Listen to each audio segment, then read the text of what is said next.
प्रार्थनेसाठी उभे राहा. दूताचा मरेला संदेश. प्रभूच्या दूताने मरेला संदेश दिला. नमो कृपा पूर्ण मरे, प्रभू तुझ्या ठाई आहे. धन्य तू स्त्रियामध्ये आणि धन्य तुझ्या उदराचे फळ येशू.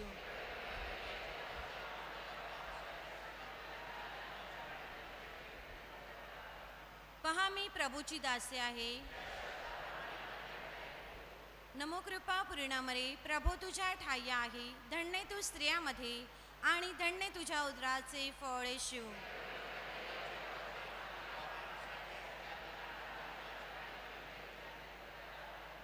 देव शब्द मनुष्य झाला. नमो कृपा पूर्ण मरे, प्रभू तुझ्या ठाई आहे. धन्य तू स्त्रियामध्ये आणि धन्य तुझ्या उदराचे फळ येशू.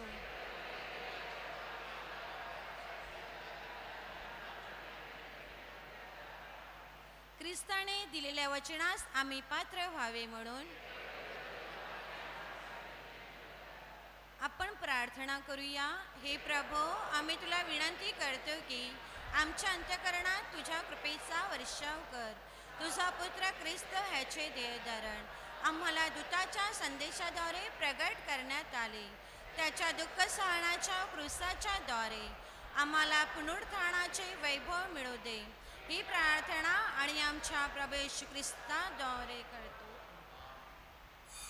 पवित्र आत्म्या येसणी रे, कृपादान तव घेऊन रे, कृपादान तव घेऊन रे. पवित्र आत्म्या येसणी रे, कृपादान तव घेऊन रे, कृपादान तव घेऊन रे. सांत्वन करता तू भगवान, परम पित्याचे तू वरदान. प्रेमाग्नी तू जीवन सरिता, तू सलामोचा प्रणाम रे. पवित्र आत्म्या येजणी रे, कृपादान तव घेऊन रे, कृपादान तव घेऊन रे. आजची पवित्र मिसा स्वर्गवासी थॉमस सायमन गन्साल्विस, स्वर्गवासी पास्कोल विक्टर डिमेलो, स्वर्गवासी रिचर्ड पास्कोल लोपिस यांच्या आत्म्यासाठी अर्पण करण्यात येत आहे. तसेच या पवित्र मिसामध्ये आपल्या सर्वांच्या बरेपणासाठी, आपल्या वैयक्तिक आणि कौटुंबिक हेतूसाठी आपण प्रार्थना करूया. धर्मग्रामातील प्रत्येक व्यक्तीला चांगलं आरोग्य लाभावं. जे लोक आजारी आहेत, ज्या लोकांनी आपल्याकडे प्रार्थनेची विनंती केलेली आहे, त्या सगळ्यांची आपण आठवण करूया. विशेष करून आपले तरुण तरुणी जे नोकरीच्या शोधात आहेत, जे आपल्या जीवनामध्ये अडखळलेले आहेत, त्यांना प्रभूने मार्ग दाखवावा म्हणून आपल्या तरुण तरुणीसाठी देखील आपण प्रार्थना करूया. पिता आणि पुत्र आणि पवित्र आत्मा यांच्या नावे आपल्या प्रभू येशू ख्रिस्ताची कृपा आणि परमेश्वराची प्रीती आणि पवित्र आत्म्याचा गोड सहवास तुम्हाबरोबर असो. पवित्र रहस्य सादर करण्यास आपण पात्र ठरावे म्हणून आपल्या पापांची आपण कबुली देऊया आणि पश्चातापी अंतःकरणाने आपण प्रभूकडे दयेने क्षमा मागूया.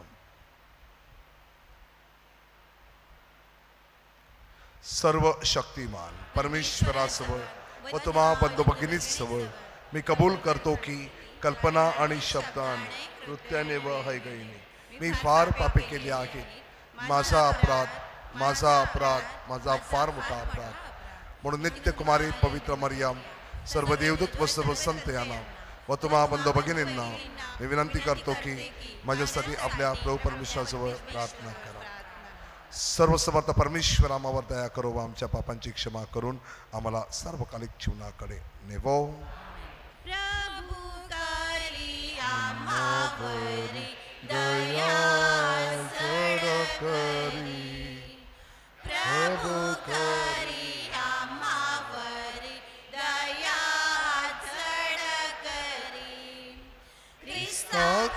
करी आम्हावर दया जड करी ख्रिस्ता करी आम्हावर दया जड करी प्रभु करी आम्हावर दया जड करी प्रभु करी आम्हावर दया जड करी.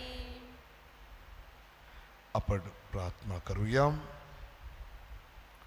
सर्व समर्थ बापा, तुझा सेवक व तुझा पुत्र प्रभू येशू ख्रिस्त याच्या आज्ञापालनाद्वारे तू पतित जगाचा उद्धार केलास. पापांच्या गुलामगिरीतून मुक्त केलेल्या तुझ्या लोकांना सर्व काळच्या आनंदात सहभागी कर. ही प्रार्थना आम्ही आमच्या प्रभू ख्रिस्ताद्वारे करतो.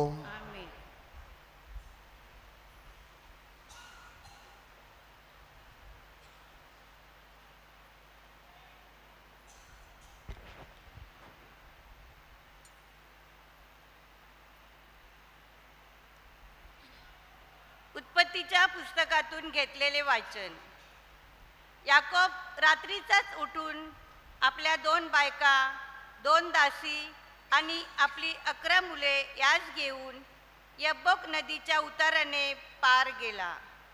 त्याने त्यास नदी पलीकडे उतरून लावले आणि आपले जे काही होते तेही पाठवले.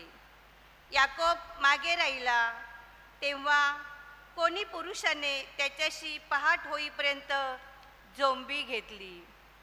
याकोबवर आपली सरशी होत नाही हे पाहून त्याने त्याच्या जांघेस स्पर्श केला. तो याकोब त्याच्याशी झोंबी करत असता ती उखळली. मग तो म्हणाला, पहाट होत आहे, मला जाऊ दे. तो म्हणाला, तू मला आशीर्वाद दिले वाचून मी तुला जाऊ द्यावचा नाही. त्याने मग त्यास विचारले, तुझे नाव काय? तो म्हणाला, याकोब. यावर तो त्यास म्हणाला, यापुढे तुला याकोब म्हणणार नाहीत तर इस्रायल म्हणतील, कारण तू देवाशी आणि मनुष्याशी नेटाने झगडून जय पावला आहेस. मग याकोबने विचारले, तुझे नाव काय ते सांग. तो म्हणाला, माझे नाव का विचारतोस? असे म्हणून त्याने त्यास आशीर्वाद दिला. मग याकोबने त्या ठिकाणाचे नाव पनिएल असे ठेवले, कारण तो म्हणाला, मी देवाचे मुख प्रत्यक्ष पाहूनही माझा प्राण वाचला. तो पनिएल सोडून चालला असता सूर्योदय झाला आणि तो आपल्या मांडीमुळे लंगडत चालला. म्हणून इस्रायल लोक जनावराच्या जांघेचा स्नायू अजूनही खात नाही. याचे कारण त्याने याकोबच्या जांघेच्या स्नायूला स्पर्श केला. प्रभूचा शब्द. देवाला धन्यवाद. प्रतिसाद. मी नीतिमान ठरून मला तुझे दर्शन घडू दे. मी नीतिमान ठरून मला तुझे दर्शन घडू दे. हे परमेश्वरा, न्यायवाद ऐक. माझ्या आरोळीकडे लक्ष दे. माझ्या निष्कपट मुखाने उच्चारलेल्या प्रार्थनेकडे कान दे. प्रतिसाद. मी नीतिमान ठरून मला तुझे दर्शन घडू दे. माझा निवाडा तुझ्या पुढे होवो. तुझे डोळे समतेने पाहतात. तू माझे हृदय पारखले आहेस. रात्री तू माझी झडती घेतली आहेस. तू मला तावून सुलाखून पाहिले आहेस, तरी तुला काही आढळले नाही. प्रतिसाद. मी नीतिमान ठरून मला तुझे दर्शन घडू दे. मी तुझा धावा केला आहे, कारण हे देवा तू माझे ऐकतोस. माझ्याकडे कान दे. माझे म्हणणे ऐक. तुझा आश्रय धरणाऱ्याचे त्यांच्या विरोधकापासून तू आपल्या उजव्या हाताने रक्षण करतोस. तर तू आता विशेष वात्सल्य दाखव. प्रतिसाद. मी नीतिमान ठरून मला तुझे दर्शन घडू दे. मला आपल्या पंखाच्या छायेत लपव. मी तर नीतिमान ठरून मला तुझे दर्शन घडो. मी जागा होईन तेव्हा तुझ्या दर्शनाने माझी तृप्ती होवो. प्रतिसाद. मी नीतिमान ठरून मला तुझे दर्शन घडू दे. शुभवर्तमानासाठी उभे असा. Hallelujah, hallelujah, hallelujah. हे परमेश्वरा, तुझी वचने हृदयाला आनंदित करतात, ती नेत्रांना प्रकाश देतात. Hallelujah, hallelujah, hallelujah. प्रभू तुम्हा बरोबर असो. आणि तुमच्या अंतर्यामी. मत्ते लिखित शुभवर्तमानातून घेतलेले वाचन. हे प्रभू तुझा गौरव असो. एका मुक्या भूतग्रस्त मनुष्याला येशूकडे आणले. येशूने त्याचे भूत काढल्यावर त्या मुक्या मनुष्याला वाचा प्राप्त झाली. तेव्हा लोकसमुदाय आश्चर्यचकित होऊन म्हणाले, इस्रायलात असे काही कधी घडले आणि पाहावयास मिळाले नव्हते. परंतु परुषी म्हणू लागले, हा भूतांचा अधिपतीच्या साह्याने भूते काढतो. नंतर येशू त्यांच्या सभास्थानात शिकवत, राज्याच्या स्वातेची घोषणा करत आणि सर्व प्रकारच्या रोग आणि सर्व प्रकारची दुखणी बरी करत नगरातून गावातून फिरत होता. तेव्हा लोकसमुदायांना पाहून त्याला त्याचा कळवा आला, कारण मेंढपाळ नसलेल्या मेंढरासारखे ते गांजलेले आणि पांगलेले होते. तेव्हा तो आपल्या शिष्यांना म्हणाला, पीक फार आहे खरे, पण कामकरी थोडे आहेत. यास्तव पिकाच्या दाण्याने आपल्या कापणीस कामकरी पाठवून द्यावेत म्हणून त्याची प्रार्थना करा. प्रभूचे शुभवर्तमान. हे प्रभू येशू ख्रिस्ता तुझी स्तुती असो. आजच्या उपासनेच्या वाचनामध्ये आपण पहिल्या वाचनामध्ये ऐकलं की याकोब देवाला सम्मुख पाहतो आणि तो जो अनुभव असतो तो अनुभव निराळा असतो, तो शब्दामध्ये व्यक्त करता येत नाही. आणि म्हणून याकोब त्या ठिकाणी तो ती जागा तिथे वेदी बांधतो आणि त्या जागेला पनवेल हे नाव देतो आणि नाव देऊन सांगतो की मी देवाला पाहिलं तरी मी मेलो नाही. कारण पूर्वी लोकांची धारणा अशी होती की देवाला कोणी पाहिल्यावर तर मरणार, देवाला आपण पाहू शकत नाही. परंतु इब्री लोकांस पत्रामध्ये आपल्याला सांगितलेलं आहे की जो देव पूर्वी अदृश्य रूपामध्ये होता तो ख्रिस्तामध्ये दृश्य रूपामध्ये प्रकट झालेला आहे. The invisible God of the old has manifested himself visibly in Jesus Christ. आणि म्हणून प्रभू येशू ख्रिस्तामध्ये आपण परिपूर्ण देवाला पाहतो आणि परिपूर्ण परमेश्वर आपल्याबरोबर येऊन वस्ती करतो. म्हणून आपण खूप भाग्यशाली आहोत की परमेश्वर आपल्याबरोबर येतो राहिला. आजच्या शुभवर्तमानामध्ये दोन भाग आहेत. पहिल्या भागामध्ये प्रभू येशू ख्रिस्त एका भूतग्रस्त मुलाला बरं करतो. आपण कितीही आधुनिक झालो, आपण कितीही विकसित झालो तरी आपण हे सत्य नाकारू शकत नाहीत की जगामध्ये अशुद्ध शक्ती आहेत, त्या प्रभावी असतात, ते माणसाला प्रभावित करतात, हे आपण नाकारू शकत नाहीत. अगदी प्रभू येशू ख्रिस्ताने ते नाकारलं नाही, परंतु त्याचा अर्थ असा होत नाही की आपण त्यांना घाबरावं, आपल्या मनात त्यांच्याविषयी भीती असावी. कारण या अशुद्ध शक्तींची जी शक्ती असते ती माणसाच्या भीतीमध्ये असते. आपण अशुद्ध शक्तींना घाबरू नये, कारण त्यांना कुठलाच अधिकार नसतो. सर्व अधिकार परमेश्वराकडे आहेत आणि म्हणून कुठल्याच शक्तीचा माणसावरती कुठलाच अधिकार नाही. जोपर्यंत आपण त्यांच्या अधीन होत नाहीत तोपर्यंत ते आपल्यावरती सत्ता गाजवू शकत नाहीत. जसं पाप आपल्यावरती सत्ता गाजवू शकत नाही जोपर्यंत आपण पाप करत नाहीत, तसंच अशुद्ध शक्तींचं आहे की या अशुद्ध शक्तींना माणसावरती कुठल्याही प्रकारचा अधिकार नाही. आणि म्हणून जेव्हा प्रभू येशू ख्रिस्त त्या मुलाला बरे करतो लोकांना आश्चर्य वाटतं. आता तो मुलगा मुका होता, आता आपल्या प्रत्येकाला वाचा आहे, पण आपणही मूक अवस्थेमध्ये असतो. आपल्याला इतरांविषयी बोलायला आवडतं, देवाविषयी बोलायला आवडत नाही, आपल्याला इतरांविषयी ऐकायला आवडतं, परंतु आपल्याला देवाविषयी ऐकायला कंटाळा येतो.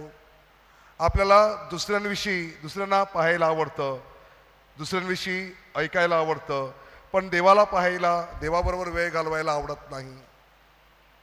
मग आपणही मूक आहोत, आपणही त्या मुक्या मुलासारखे आहोत. आपल्यालाही आरोग्याची गरज आहे की आपण दुसऱ्यांविषयी बोलू शकतो, मग देवाविषयी का बोलू शकत नाही? आपण दुसऱ्यांविषयी चर्चा करू शकतो, मग देवाविषयी चर्चा का करत नाही? ती कुठे गेली, तो कुठे गेला, याची आपल्याला फार उत्कंठा असते. मग परमेश्वर कुठे आहे, परमेश्वर काय करतो, परमेश्वर कसा आहे, याविषयी आपल्याला उत्सुकता का नाही? हा मानवी स्वभाव आहे. आणि म्हणून जेव्हा आपण मानवी स्वभावामध्ये याच्या आहारी जातो, आपण देवासारखे व्हायला कमी पडतो. म्हणून देव पवित्र आहे, कारण देव वाईट काहीच करत नाही. माणूस पापामध्ये असतो कारण मनुष्य वाईट वागतो.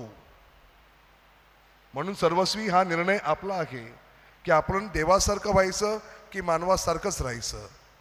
देवाची इच्छा आहे की आपण त्याच्यासारखं पवित्र जीवन जगावं. आपली इच्छा काय आहे ते देखील महत्त्वाचं आहे. दुसऱ्या भागामध्ये प्रभू येशू ख्रिस्त सांगतो की पीक फार आहे, कामकरी थोडे आहेत, म्हणून प्रार्थना करा. पिकाच्या धन्याने कामकऱ्यास पाठवावं म्हणून प्रार्थना करा.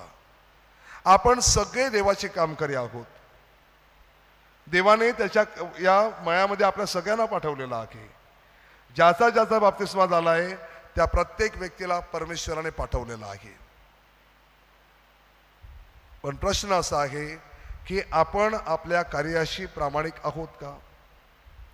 आपल्या वाडीमध्ये, आपल्या शेतामध्ये आपण जेव्हा काही कामगारांना काम करायला लावतो आणि त्यांनी काम चुकारपणा केला, त्यांनी त्यांचं काम बरोबर केलं नाही, तर आपण त्यांना ओरडतो, आपण त्यांना ऐकवतो.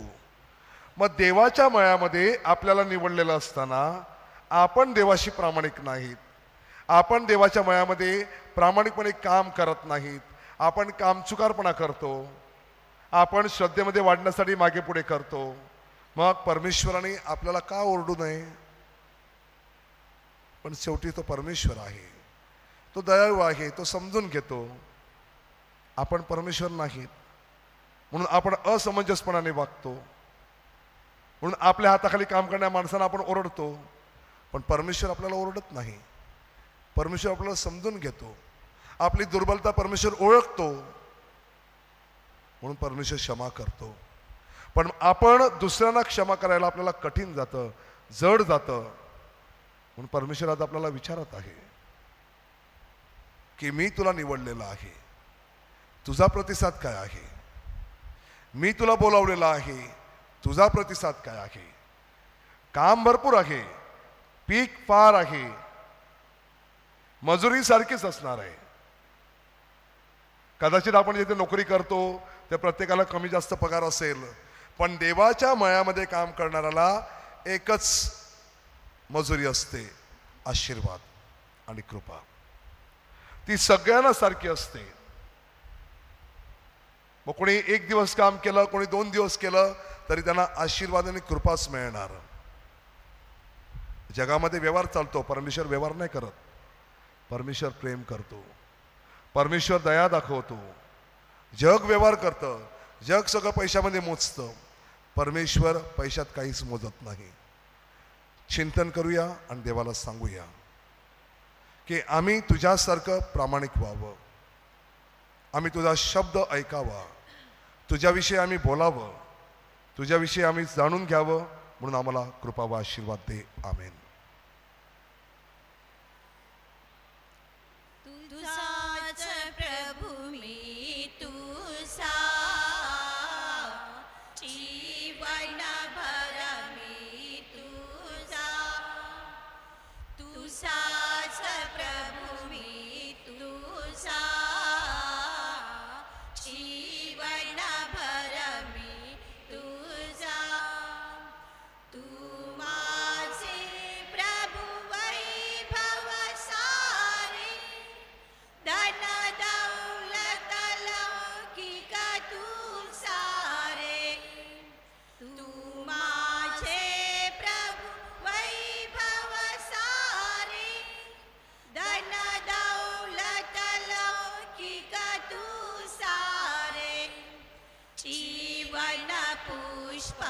वाही आज प्रभु तव शरणी घे घे सर्वस्व प्रभु मम घे. माझे आणि तुमचे बलिदान सर्वसमर्थ पित्याला मान्य व्हावे म्हणून प्रार्थना करा. प्रभूच्या नावाचे गुणगान व गौरव सदा सर्वदा होऊन आमचे व त्याच्या पवित्र सभेचे कल्याण व्हावे म्हणून तुमच्या हातून अर्पण केलेले बलिदान प्रभू स्वीकार करू.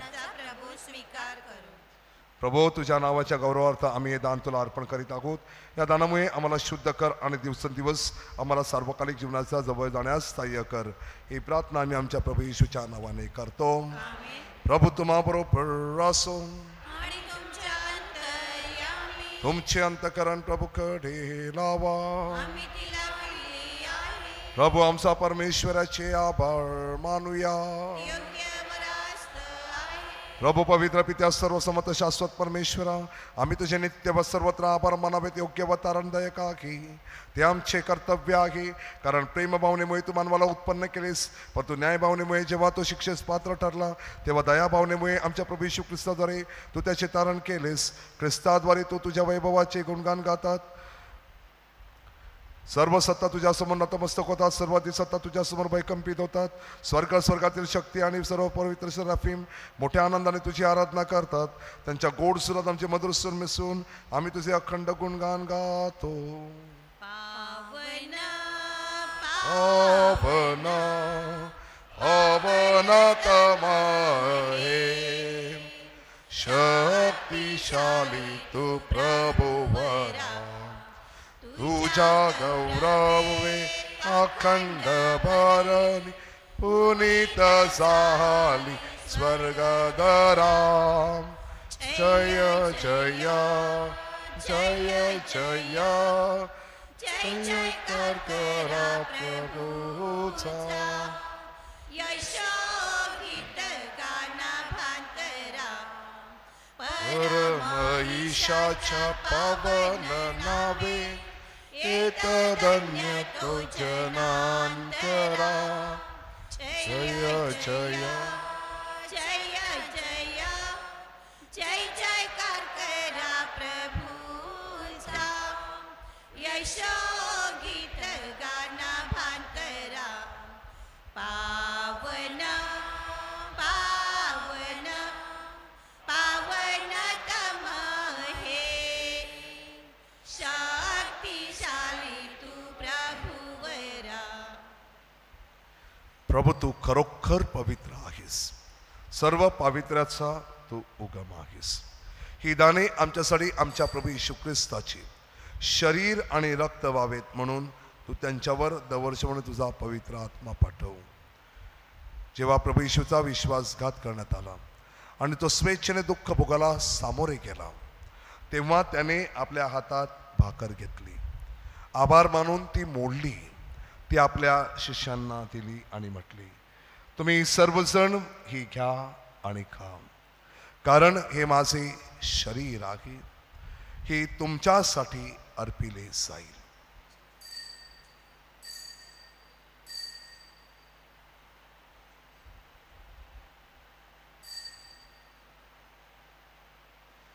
त्याचप्रमाणे भोजन झाल्यानंतर प्रभू येशूने प्याला घेतला, पुन्हा तुझे आभार मानले व तो प्याला आपल्या शिष्यांना दिला आणि म्हटले, तुम्ही सर्वजण हा घ्या व या मधून प्या, कारण हा माझ्या रक्ताचा प्याला आहे, नव्या व शाश्वत कराराचे हे रक्त आहे, हे तुमच्या आणि पुष्कळांच्या पापक्षमेसाठी ओतले जाईल, हे माझ्या आठवणीसाठी करा.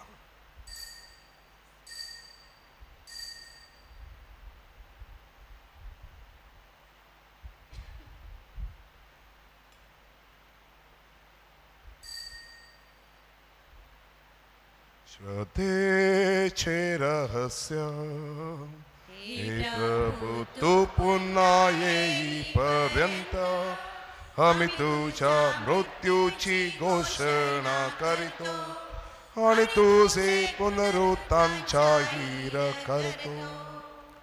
प्रभू ख्रिस्ताच्या मरणाची व पुनरुत्थानाची स्मृती साजरी करत असताना आम्ही तुला जीवनाची भाकर आणि तारणाचा प्याला अर्पण करतो. तुझ्या समोर उभे राहण्यास आणि तुझी सेवा करण्यास तू आम्हाला पात्र केल्याबद्दल आम्ही तुला धन्यवाद देतो. ख्रिस्ताचे पवित्र शरीर व रक्त सेवन करणारे आम्ही सर्वजण पवित्र आत्म्याच्या कृपेने एक व्हावेत असे आम्ही विनम्रतेने विनवितो. प्रभू, सर्व जगभर पसरलेल्या तुझ्या ख्रिस्त सभेची आठवण कर. लिओ आमचे पोप, थॉमस आमचे बिशप आणि सर्व याजक वर्ग यांच्या समवेत ख्रिस्त सभेला परिपूर्ण प्रीतीचा पूर्ण आविष्कार घडवू. जे आमचे अन्य बंधू भगिनी पुनरुत्थानाच्या आशेने महानिद्रा घेत आहेत आणि जे तुझ्या दयेवर विसंबून मरण पावले आहेत त्यांचेही तू स्मरण ठेव. आम्हा सर्वांवर दया कर. देवमाता धन्यकुमारी मरिया, तिचा पती संत योसेफ, पूज्य प्रेषित आणि युगानुयुगे ज्या सर्व संतांनी तुला संतुष्ट केले आहे त्यांच्याबरोबर आम्ही शाश्वत जीवनाचे सहवारस व्हावे आणि त्यांच्याबरोबर आम्ही तुझी स्तुती करावी म्हणून आम्हाला तुझी कृपा व आशीर्वाद दे. ख्रिस्ताद्वारे आणि ख्रिस्तासह आणि ख्रिस्ता ठाई हे सर्व समर्थ देव पित्या पवित्र आत्म्याच्या ऐक्यात तुझा सन्मान व गौरव सदा सर्वदा होवो. आमेन.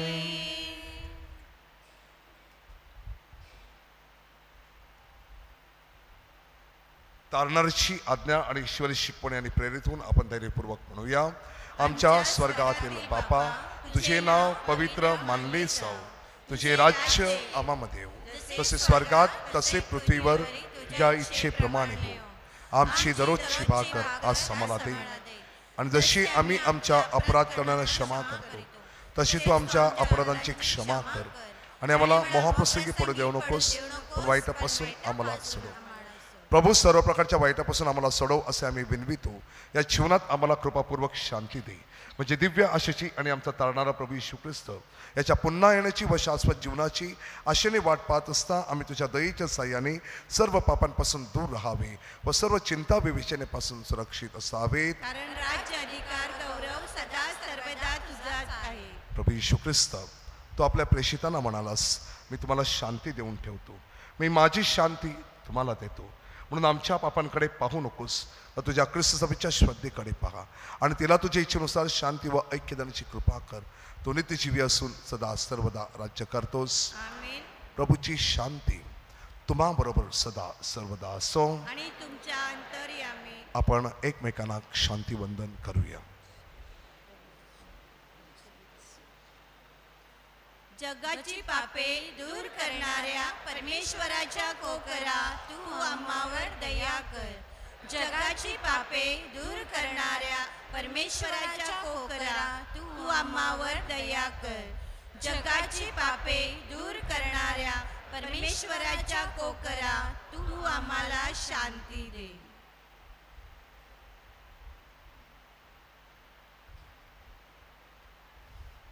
पहा देवाची कोकरू, जगाची पापे दूर करणाऱ्या देवाची कोकरू पहा.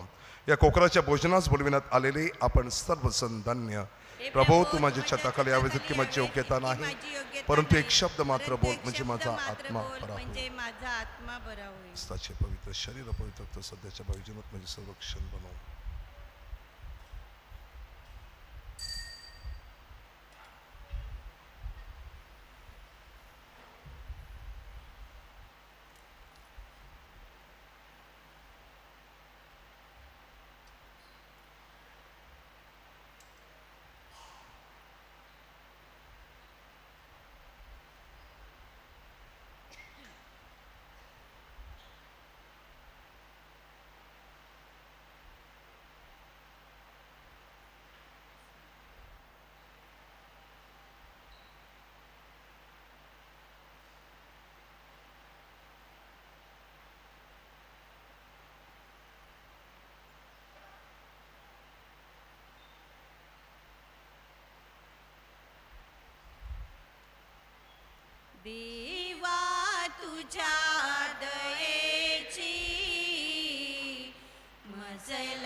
तुझ्या कृपेचा भुकेला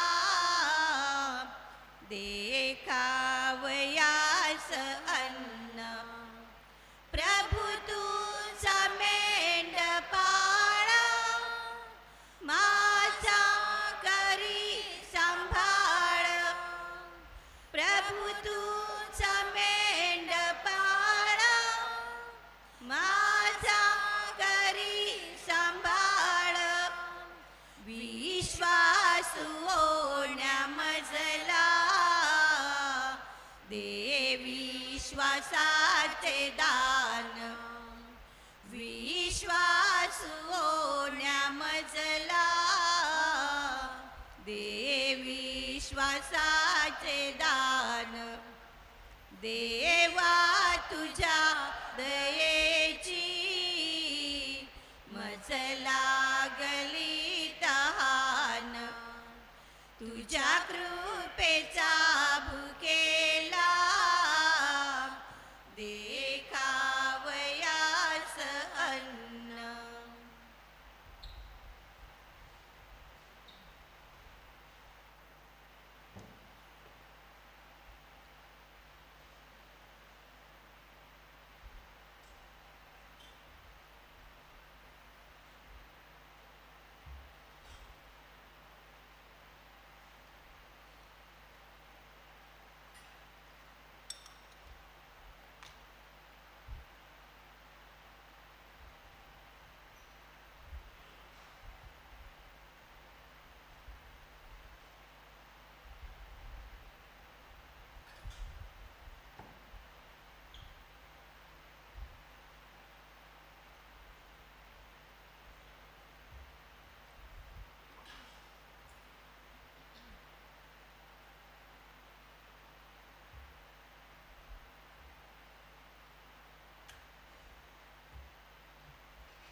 आपण प्रार्थना करूया.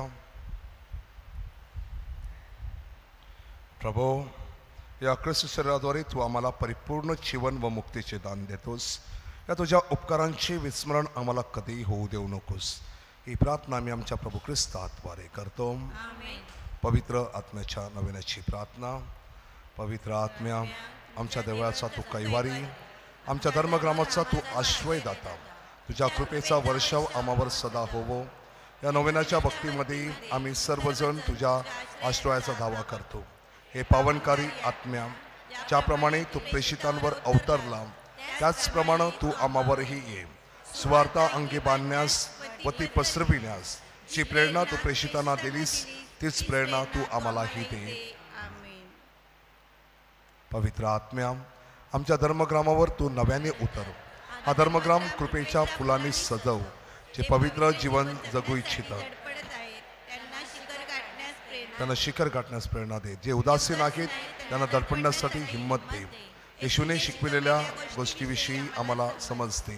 गरिबांवर विशेष प्रेम करण्यास, चुकलेल्यांना क्षमा करण्यास, ख्रिस्त सभेच्या मार्गदर्शनाप्रमाणे चालण्यास आम्हाला प्रवृत्त कर. आमच्या मेहनतीला भरपूर फळ दे. ज्ञानाचा, समंजसपणाचा, मसलतीचा, धीराचा, विद्येचा, भक्तीचा आणि ईश्वरी भयाचा आत्मा आम्हास प्रदान कर. आमची कुटुंबे सुखी ठेव. आमच्या धर्मग्रामा श्रद्धावान बनव. ही प्रार्थना आम्ही आमच्या प्रभू येशू ख्रिस्ताच्या नावाने करतो. पवित्र आत्म्या, पावसासाठी प्रार्थना. हे स्वर्गीय पित्या, तुझ्यामुळेच आमचे अस्तित्व आहे. आमची प्रत्येक गरज तुझ्या इच्छेनुसार पूर्ण होते. यशाया संदेशाचे वचन आणि स्तोत्रसंहितामध्ये सांगितल्याप्रमाणे पाऊस पृथ्वी भिजून सफळ आणि हिरवीगार करतो व पेरणाऱ्यास बीज, खाणाऱ्यास भाकरी देतो. पावसाच्या पाण्याद्वारे पृथ्वी फलद्रूप, नदी जलपूर्ण, नांगरलेल्या जमिनीत अंकुर उगवते. आमची गरज जाणून घे. या पावसाच्या हंगामात आम्हाला मुबलक प्रमाणात पाऊस मिळावा म्हणून तुझ्याकडे आम्ही नम्रतेने याचना करतो. अतिवृष्टी, दुष्काळ आणि वादळ वारा अशा नैसर्गिक आपत्तीपासून देखील आमचे संरक्षण कर. ही प्रार्थना आम्ही आमच्या प्रभू ख्रिस्ताद्वारे करतो. नमकृपा पूर्ण मरिये, प्रभू तुझ्या ठाई आहे. धन्य तू स्त्रियांमध्ये आणि धन्य तुझ्या उदराचे फळ येशू. पवित्र मरिये, देवाचे माते, आम्हा पाप्यांसाठी आत्ता आणि आमच्या मरणाच्या वेळी विनंती कर. आमेन. प्रभू तुम्हा बरोबर असून आणि तुमच्या अंतर्यामी सर्व समर्थ परमेश्वर पिता आणि पुत्र आणि पवित्र आत्मा तुम्हास आशीर्वाद देवो. आमेन. जा ख्रिस्ताच्या शांतीने तुम्हास पाठविण्यात येत आहे.